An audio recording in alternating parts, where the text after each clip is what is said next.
Well, here we are. We're about to talk about BronyCon, warts and all. It's been my experience that BronyCon is one of the most safe experiences in the world. That said, the person who talked me into going the first year to BC was Toon Critic. Yeah, I'm not whitewashing that out. As BronyCon experiences go, it's 3 to 4 days of nonstop fun, depending if you get there Thursday or Friday.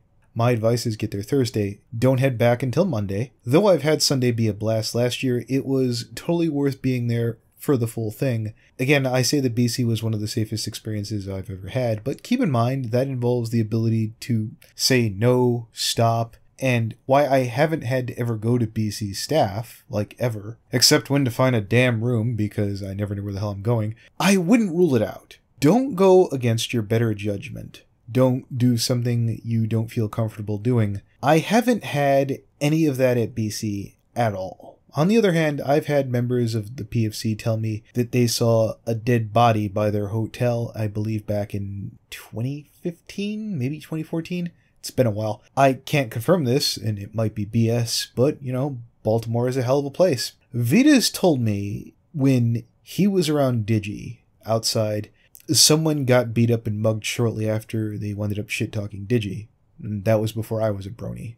So yeah, I can't confirm it. And yeah, the worst stories are from iffy sources. But hey, careful where you go. I've never seen a fight in the convention center or anywhere else break out. The most important guy you'll ever meet while you're there is called the ice cold water guy.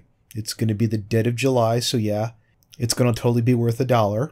At the time, as the time draws near, the first time I went to go write up a script about this, I felt uninterested, so unenthused. I felt deflated and unhappy. Now I feel hyped. I'm rooming with Secret Dreamer, Lilac Galaxy, Vector Brony, and I think someone else. There's literally no one I'm worried about bumping into. What about Vita? You mean the epic throwdown that Vita had with Digibro, Jesse Wood, myself over the years? You mean that non-existent anything? From what I've heard, he's not even going. But if he is, I'll hold open a spot for you at Kona Grill. I'm hyped to bump into that creepy reading, who somehow thinks that me and Josh are going to be besties. I don't know, something crazy along those lines. That'll be the day. I'm hoping to get to say hi to Magpie and Lost Narrator. I'll likely bump into ZD long enough for us to go talk to con staff and have them tell us to go away. If KP's there, I'll likely walk on by like I did the last 3 years without incident. I'm looking forward to Kichi wailing on Lilac with a pillow. I'm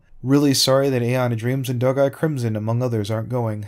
There are things missing, and for all those terrible things Toon's done in the fandom, he was kind of the spoon that stirred the drink socially at times. Maybe less last year, but he was part of the experience. I know Toon was the guy who helped smuggle me along to one of Josh Scorcher's birthdays. I believe the first year I went. That was the same year I remember taunting British Ninja about not being able to go, and then he went, which is the tradition, to keep screwing with people so that more people come out every year. I do thank everyone who put up with me for the last 3 years, and I know that doesn't mean I'm entitled to anything this year. So yeah, if I'm bumming you out, say egg roll or something, and, you know, we'll make it an easy code word. A guilt-free way to get me to leave. Big names I got a chance to hang with over the years include Crown Prince, Digibro, Tommy Oliver, Give and Take, Jesse Wood, T-Bab, British Ninja, Voice of Reason, Pass Analysis, Emerald Comet, The Editor, Crimson Glow. You know what? They all felt big to me. They all feel larger than life when you meet them in person, and my advice to anyone going, ask periodically if you're being too much. It's everyone's good time. Try not to take it away from anyone else. Even people I don't get along with anymore are pleasant memories I enjoy today. You'd be surprised. It's the only place in the world where everyone gets a little nicer. I guess it's why I can't give it up. But yeah, BC is a huge place, and for all the enemies, or at least people I don't get along with, I don't foresee any problems. If it's your first time, stick with your friends. If you're not having a fun time doing anything, just stop. There's going to be people who tell you 642, which is 6 hours day 1, 4 hours day 2, and 2 hours day 3. Screw that, get rested, roll out of bed, and when you're ready, be comfortable. Dumbasses who do 642 get con crud and physically wiped out after con. Sadly, before today, we have some rather unfortunate news. Ronnie Edwards, an editor from Game Theory, as well as Film Theory, has passed away. Regretfully, this is somewhat old news as he passed June 4th, 2018. Why, I am not a rabid fan of Game Theory. I've watched more than my fair share of episodes. I wouldn't be shocked if I've seen a dozen. And why Game Theory has its critics, I'm sure I've had my own complaints. I've sank more than my fair share of hours into the series. And unlike Channel Awesome, I could safely say it wasn't because I literally had nothing better to do with my time. Editors have a thankless job where if they do everything right, no one notices. Take a moment after this video to look at your 10 favorite YouTubers and consider that without the guy putting the video together, you just might not have bothered. I'm regretfully only now, after Ronnie Edwards has given us everything he's ever going to give, am I giving the opportunity to, have I taken the time to thank the man. Mr. Edwards allegedly has taken his life at 25, and I'm looking forward to Matt Pat potentially doing a memorial for his co-worker, dare I say potential friend. We only get as far as we do with the help of our friends, our family, and those around us. And if you'd like to see any of Ronnie's old videos, I'll have a link up to his channel, Disgressing NSQ.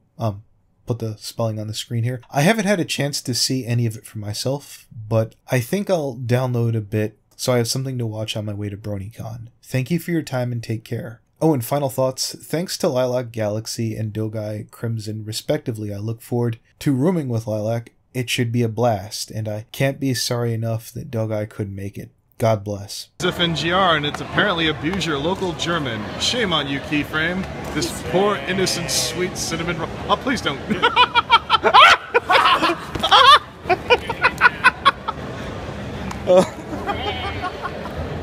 Want to go over to extra punching? There is no 20 notes, so This is FNGR, and this is currently my room. A bunch of people came in and started drinking my water, and they're playing Smash Brothers. God damn these Nintendo fans. Fuck every last one of them. Especially you, Finn. Finn's a rotten asshole, do you hear that, Lily? He's a horrible, terrible person. It's A&Y versus NJDC. Go!